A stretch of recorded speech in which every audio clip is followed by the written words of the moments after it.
সুখের জীবন, ঝমঝমে বৃষ্টি চারিদিকে, সব লোকের টেনশন, রাত্রিরে বাড়ি ফিরতে পারবে না। এই লোকটা প্ল্যাটফর্মে এক পাশে বসে পুরো ভিজে গেছে, এখনো নেশা করছে, জামা কাপড় কম্বল সব ভিজে গেছে। কোথা থেকে একটা খৈনি বের করে আরাম করে খৈনি খাচ্ছে।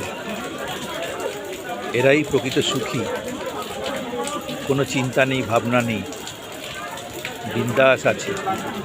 এদিকে সব লোক বাড়ি ফেরার চিন্তায় ছটফট করছে, কখন ট্রেন আসবে, কখন বাড়ি যাব। গভীর রাত, একটাও ট্রেন নেই, প্রচুর বৃষ্টি পড়ছে, সবার হাতে ছাতা, ভিজে চপচপে, কিন্তু এর কোনো চিন্তা নেই। ও খৈনি ডলছে, আরামসে খৈনি ডলছে, আরামসে খৈনি ডলছে।